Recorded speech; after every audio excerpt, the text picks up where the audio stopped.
If you're running a local service business and need more calls, not just clicks from your Google Ads, then you're in the right spot. I'm going to walk you through exactly how to set up a Google Ads call only campaign from start to finish. I'm even going to show you how to optimize it. So many people use these campaigns, they set them up completely wrong, they waste a ton of money, and then they write them off as they've never worked and they're awful. In today's video, I'm going to show you how to avoid all of that and set your campaign up for success. But first things first, my name's Matt. I'm the owner and operator of Tradesman Digital Marketing, a full service Google Ads agency that specializes in service-based businesses. We run a ton of call-only ads for our clients. They do extremely well. And normally, if you're in the service-based business, you want phone calls. You don't want clicks, impressions, or anything else. You want someone calling you on the other end of the line, and that's what call-only ads do. Now, first off, before we get into building this campaign, I wanted to mention two things. First off, I wanted to talk about the pros of these ads. They are very simple, they're very easy to set up, they're very easy to maintain, and really they can generate a lot of calls very quickly. And the way they do that is they allow the actual end user just to click on the screen. I'll show you an ad up above. They only appear on mobile devices, and like I said, pretty simple to create.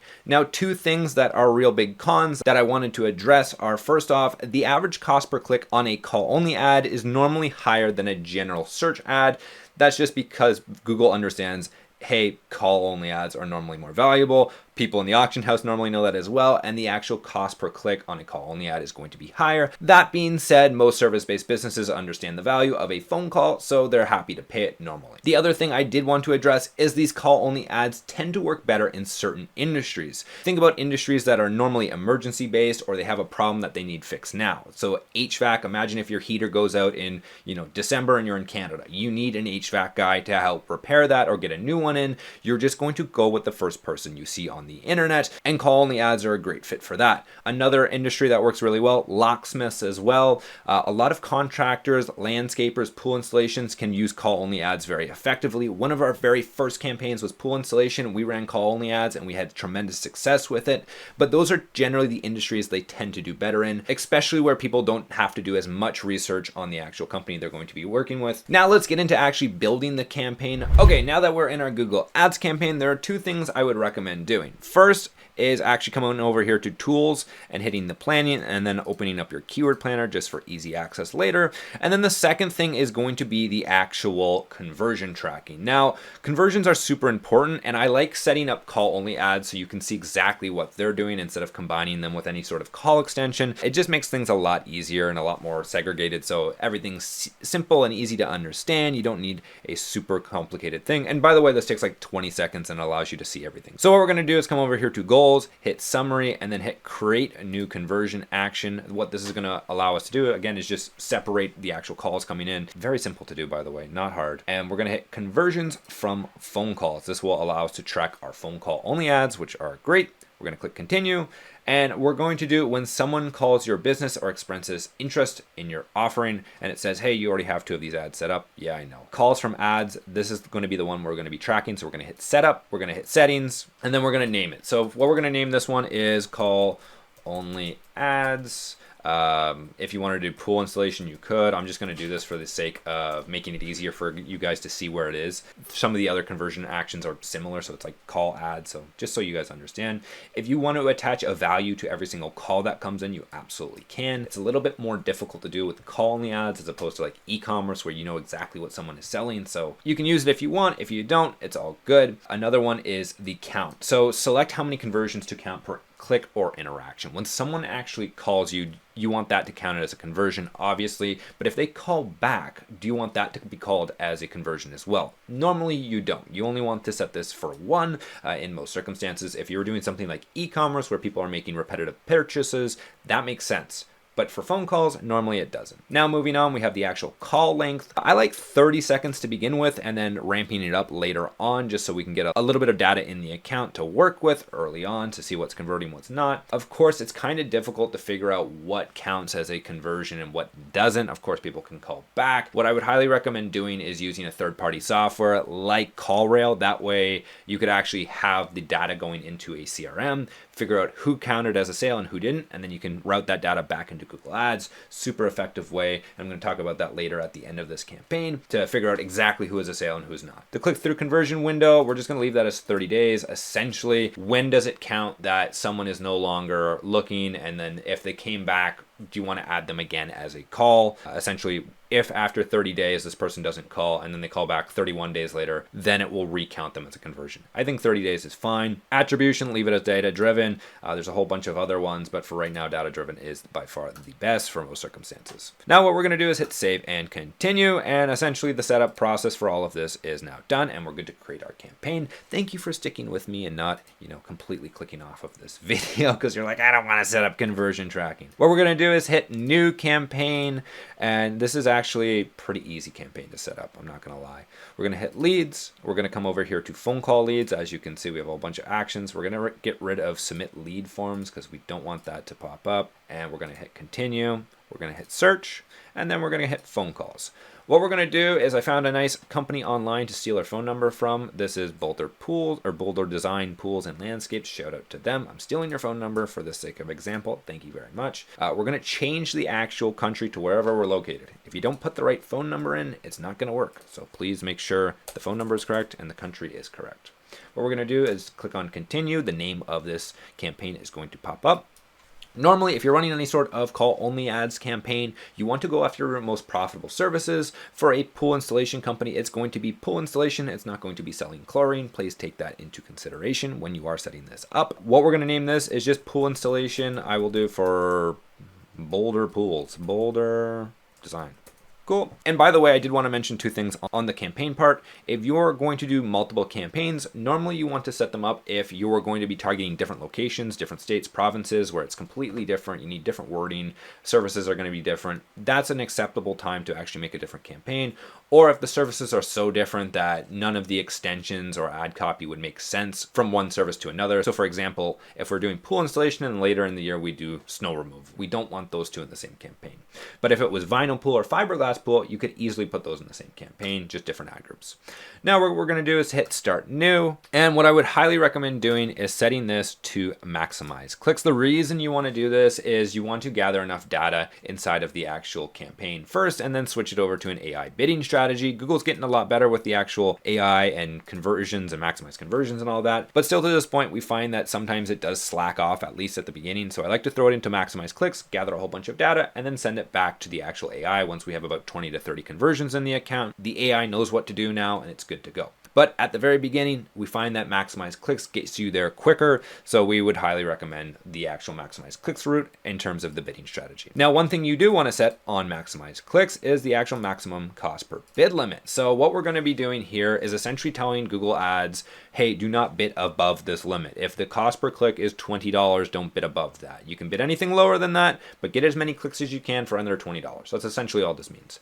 But in order to actually find that bid limit, we're going to come over here to the keyword planner. We're going to hit discover new keywords. We're going to set this for the location we want to do. So maybe it's Hamilton, Ontario. We're going to hit include, and then we're going to type in pool installation.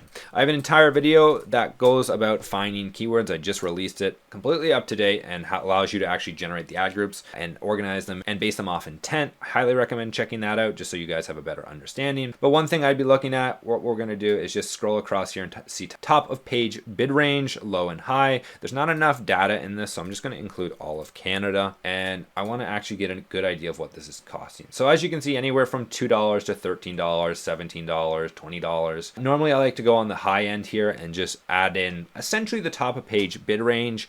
The reason we add this in the maximum cost per bid limit is that Google doesn't go crazy. Normally it doesn't, but sometimes it thinks it can only get one click and it's $100 that day. We should just do it. That's not a great circumstance to be in. I've seen people have that in the past. I like to put the maximum cost per bid limit in there just for, a fail-safe essentially. Now the next one is customer acquisition.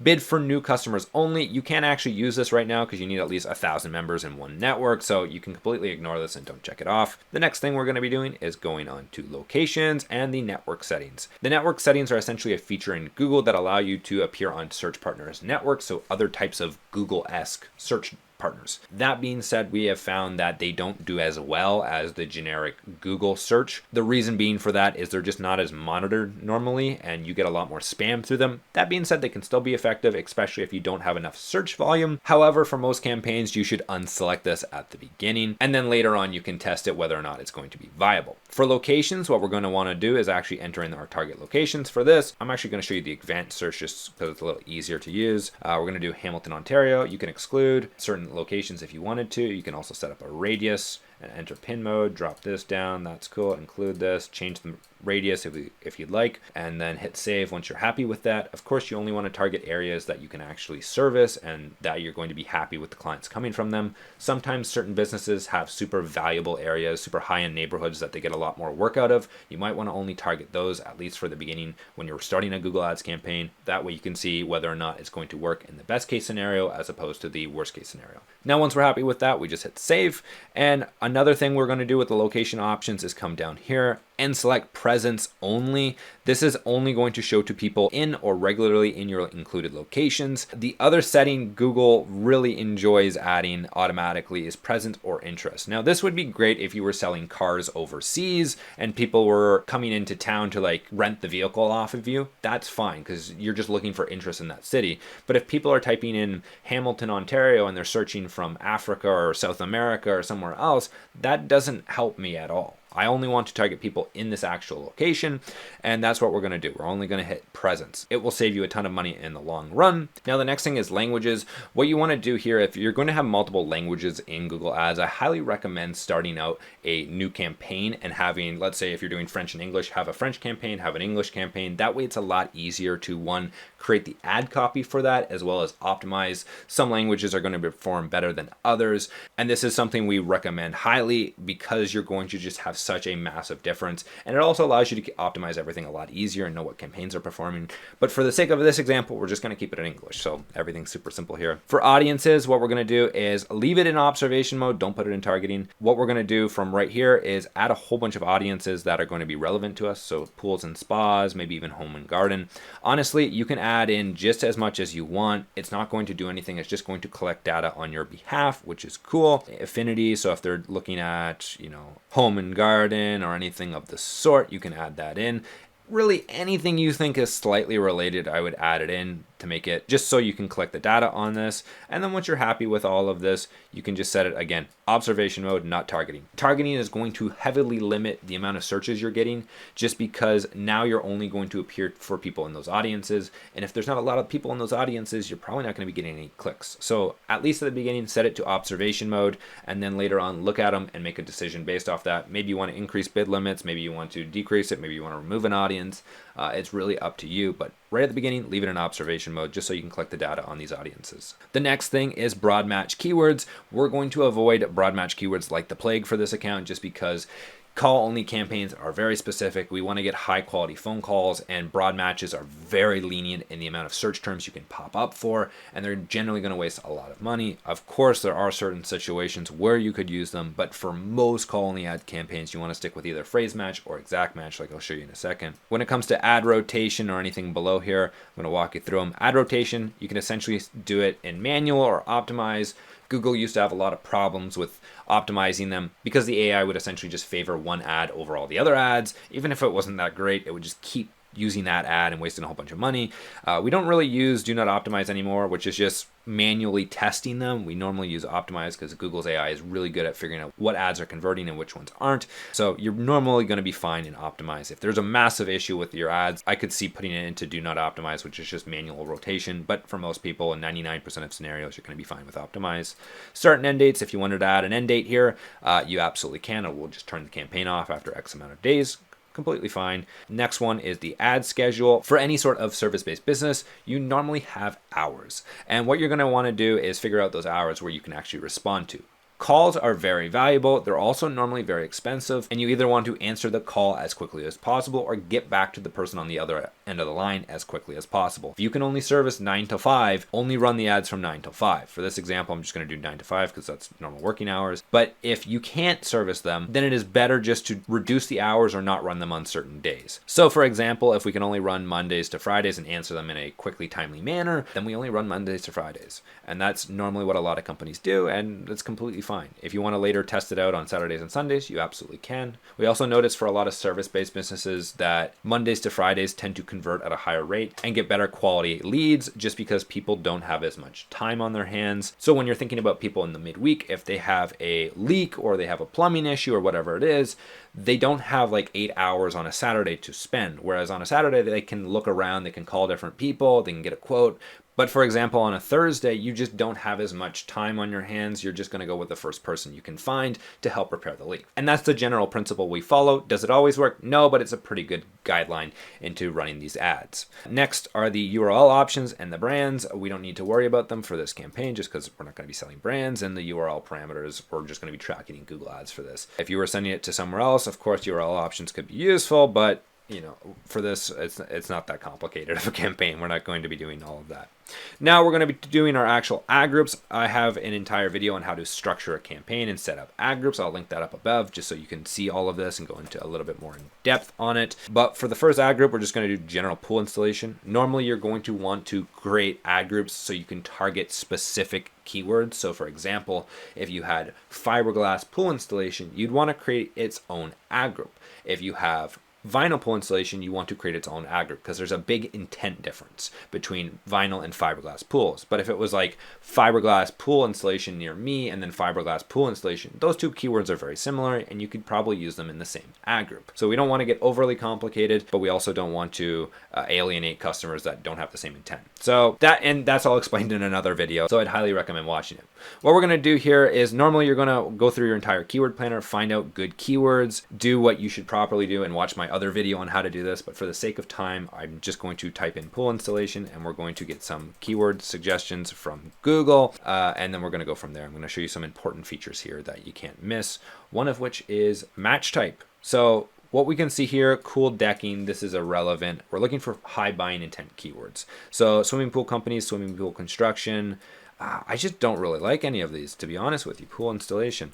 Let's do in-ground pool installation, local pool installation, pool installation near me, pool installation companies. And as you can see here, most of them are all of the actual same intent. There's nothing real different about them. When someone types in pool installation or local pool installation, generally it's the same intent here. If it's fiberglass or snow removal, clearly different intent, but we're looking for same intent here and making sure that all of our ads are going to have good ads that are going to be connecting to them. So when someone types in pool installation, our ad pops up, it says pool installation. It's very similar. Now, one thing we do need to do is actually add phrase match on these. So what we got to do is actually add all of these brackets or parentheses or whatever you call them around these. One easy way to do this, especially if you have a long list, is use a service called AdWords Wrapper. It's completely free, and I'll leave the link down below. But essentially all you do is you wrap your keywords. And let's see, and it's not working. One way to do that is to use a service called AdWords Wrapper. It, for whatever reason, was down at the moment, so I just used another service. There's a gazillion of them online. We're gonna hit wrap, paste all our keywords in here, and then just copy all of the actual phrase match ones here. Easy peasy, and then we come back. Boom, they're all in phrase match now, and it really helps if you have like 500 keywords. Now, by the way, the difference between phrase match, exact match, and broad match, I have an entire video on that, but essentially it's the amount of leniency they're going to give you. So if we go and click on the actual link here, that is not popping up for whatever reason, we can learn about the actual match type. So as you can see here, broad match, anything that is related to these search terms can pop up. So broad match, if you type in low carb diet plan, you can pop up for carb free foods, low carb diet plans, Mediterranean diet books. Very, very lenient on what can show for it and generally going to waste a lot of money. Phrase match is much more specific in comparison to broad match, but then again, still kind of lenient. I like to start campaigns off in phrase match and see how they go. If they need to be more strict, I turn it down to exact match. If they need to be more lenient, of course, you could always dabble in broad match or leave it as phrase match. As you can see, if someone types in tennis shoes, you can pop up shoes for tennis, buy tennis shoes on sale. Essentially all the same intent. I really like that. And then I really like this one for call only ads and service-based businesses. It does a very good job. And then exact match is very specific as well. As you can see, shoes for men, men's shoes, shoes for men. Same intent, but a little bit more strict. I like starting them off in phrase match, but of course, it depends on your situation. But I would recommend normally starting off in phrase match for this campaign. Now, as you can see here, we have a call ad. We've done everything correct. We're going to steal the actual URL here to our landing page. There's two things here, a final URL and a verification URL. Essentially, all the verification URL does is says you have a website, you are an actual business on Google, we can run your ads. If you don't have that, you can't run these ads. That being said, you don't have to have it appear that you have this website. The actual end customer won't be able to click on the actual link if you remove the final URL. That being said, if you have a full design landing page, I would recommend putting it. If you have a terrible website, then I would recommend removing it. Really depends on what you're doing. The next thing is the actual display path. This is just a little extension afterwards that you can see right here. It's a little cool. It just makes it a little bit more specific to whatever the person is searching for. It makes you look a little bit more professional. And it's a nice little thing to add. The next thing we're going to do is add our headlines. What we're going to be doing here is actually identifying the problem, giving reasons to buy. Normally we add a call to action at the end of this, but because it is very limited and because it already says call the phone number, the person already knows what we're going to do. So we don't have to normally provide the call to action. So for this, we could do local pool installation. Because most of the keywords we're going after are pool installation, we can essentially just reflect whatever that person says. So if our keyword says pool installation, we could be doing pool companies that do installation, local pool builders, local pool installation, great pool installation, award-winning pool installation. Essentially the same thing the person typed into the search bar, just reflect that in your ad. Very simple to do. I like to change it up a little here. We could do pool installation. Professional pool installation could also work. Let's see if it's long enough. It's perfect. Professional pool installation. For the business name, you're just going to throw in the actual name of the company, so Boulder Design, as you can see. For description, we have 90 letters possible, which is absolutely fantastic. Here we can go a little bit more in depth with what we have to offer. So we could do award-winning pools that are guaranteed for, let's say, 20 years. And as you can see, my spelling is amazing. And then what we're going to be doing is just, you could even add a call now for a free quote. Normally you don't have to, just because the call in the ad already says call now, but it's also possible if you'd like. Call now for a free quote. Or even like a free design, that would also be possible. One interesting thing about the actual descriptions here, you can only add in one exclamation mark, so don't add in like 5. They will dock you and not allow you to actually run these ads. Another one could be as simple as 30 years in business. Another one could be 100 plus testimonials, or 100 plus 5-star reviews, certified and professional pool installation services, guaranteed to last. That's a little too long. Let's do get a free. Okay, a little too long.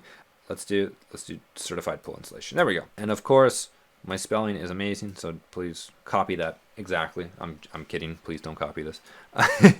My spelling is terrible, but it is what it is. One thing that we did way back when was actually set up the conversion tracking, which is something that you can see right here. Call only ads pool installation.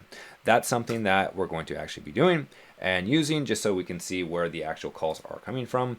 And as you can see, we have our ad done. What I would highly recommend doing is actually building out other ads and then going from there. Normally you're going to want 3 out of 3 ads just so Google can test all of this. And that's what I would do. I'm going to show you how to build them in a second. But what we're going to do right here is set our actual budget. And for this, if you were going to be getting, let's say we set our maximum cost per click way back when to $20, you normally want at least 10 clicks a day. That way you can get a decent amount of conversions coming in the door. I would set that probably to $200 just because 20 times 10, 200. That way you can see how many clicks are coming in. Of course, this says $2.99. I don't know if that's accurate. We use the keyword planner. It's probably going to be a little bit more accurate with the keyword planner than Google's forecast tool. But that's what I would use. Normally you find whatever your max cost per click is going to be, and then you times it by 10, and then you can adjust from there. If you're getting no clicks, then you might want to up it. If you're seeing that you're getting a lot of clicks, you might even reduce it later on. What we're going to do is hit next, and then it's going to allow us to actually review all of this. And as you can see now, we can review our campaign. And this essentially just wants us to add in the search partners network. No, we don't want to waste any money. And what we're going to do is hit publish campaign, easy peasy. And from here, there's 2 things that I would highly recommend doing. 1 is setting up the actual extensions. 2 is pausing this campaign, and 3 is building out a few more ad groups with ads. So technically, not 2, it's 3. What we're going to do is click on campaigns, come over here to ads under the campaign section, and then we're going to click on the big blue plus icon. Later on, you're going to have different ad groups, so make sure you're in the actual correct ad group that you want to build out this ad. We're going to click on this big blue plus icon. We're going to click on the actual ad group we want to put it in, and then we're going to rename this. So if you wanted to do certified pool installers, you absolutely can, and then just rewrite all of these. The reason you want to rewrite all of these is because Google's going to have a lot more stuff to test with in terms of headlines, descriptions, and it's probably going to get a higher click-through rate, which will allow you to get a lower cost per click at the end of the day. And that's why we recommend having 3 out of 3 ads. What we're going to do is hit save new ad, and then the other ad should pop up here. Please make sure actually change out all the descriptions and go from there. Once that's good, you're going to come over here to ad groups. We're going to click on the big blue plus icon again, and then we're going to build out the other ad groups that we like. For this one, it could be fiberglass pool installation, fiberglass pool installation. Type in your keywords and you're good to go to create a new ad group. Another thing you could also do is just copy and paste this one. That way it has all the previous ads in it. That way you only have to change a few certain things in the ads. Normally that's the way I go, just because a lot of it can just be replaced. Instead of local pool installation, it could be fiberglass pool installation. Very easy to do. One of the final things we want to do here is actually come over to our assets. We're going to add in 2 asset extensions. The first one being the actual callout extension and the second one being the structured snippet extension. Google actually allows you to use these ones. You can see here structured snippet extensions and callout assets are also eligible to show for call ads. So that's why we use them, and it makes our ad a little bit bigger. Callout extensions, very easy. You just type in essentially what you want to highlight about your business. So for example, if you wanted to do 100% customer satisfaction, 20-year guaranteed. What else could we do? Award winning. And let's do 30 years. Business or local pool installation would also be a good one. I would add as many as you can. You can add a lot of them. And that would be what I would do. 100% satisfaction, 100 plus happy customers. Let's do that. Because Google doesn't want us to do that. And then clearly, again, just excellent spelling on my part. And and essentially you're just going to add those in, and you're going to add them to the correct campaign you'd like to add them to, and then hit save. By the way, all of these will be applied to the campaign level, so when you make new ad groups, you don't have to recreate them, which is a massive time saver here. And of course, add as many as you can. That way Google has more to test with. We're going to hit save, and then we're going to come back over here to the structured snippet extension. Essentially a very similar feature. Again, click the big blue plus icon. For this, you essentially have lists that Google automatically generates that you can create. For pool installation, I'd probably do neighborhoods. So this will pop up and I'll say, oh, the different neighborhoods you service. So maybe Hamilton, Burlington, Toronto, and let's do Binbrook. And then you can just list out all the neighborhoods you service. You can also do styles, types, so fiberglass, in-ground, vinyl. You could add those as a list. And you might want to do 2 sets of these as well. That way Google has even more to test with. So 2 sets of structured snippet extensions as well as call extensions. That way it can even cycle through those 2 lists, which is another great feature just to give Google's AI even more to test with, so you can get a better click-through rate overall. Now with all of that, we're actually good to turn on our campaign. So we come back to our campaign pool installation, come over here to pause and hit enabled. One thing I would recommend doing when it comes to the actual optimization process is actually optimizing this account. A lot of people don't. And what optimization looks like, especially in call only ads accounts, there's not a lot to work with. So what we have to do is really look at those keywords. So this looks like coming into the insights and report sections, coming over here to search terms, and then on a regular basis, you're going to have a whole bunch of search terms people typed in. You're going to go through them. You're going to add them as negatives. Of course, you can always A/B test your ads even further and go from there. Try out new keywords as well and try to expand the account and make more money overall. But it really comes down to adding those as negatives and making sure you're not appearing for stuff you don't want to be. One last thing I would highly recommend is this will help with the optimization process, especially when it comes to getting high quality phone calls. You can come over here to the report editor, which is really cool. And when it comes to looking at the keywords that actually convert, you can actually do that. You can come here to call details. It's also all the way down under ads and assets if you haven't used it before. And you can look at the duration of the call, where it came from, the recording, all of this stuff. You can also add in what is really, really cool, the actual keyword it came from. So if you find that a certain type of keyword is doing really well and it's getting high quality results, you can verify that here. Now, of course, there's no way to tell Google Ads AI which call actually converted. If we wanted to do that and show Google Ads, hey, this was an actual sale, it wasn't just a lead, we could use a third-party software like CallRail. There's a whole bunch of other softwares as well, a whole bunch of CRMs that do this, but it essentially just integrates, it tracks the actual phone number, and you can feed that sales data back into Google Ads. So you can have in your conversion actions the leads that came in, as well as the actual sales data, and that way you can optimize for sales as opposed to just leads. A super, super useful thing to do in Google Ads, and I would highly recommend doing it if you're going to have any sizable account.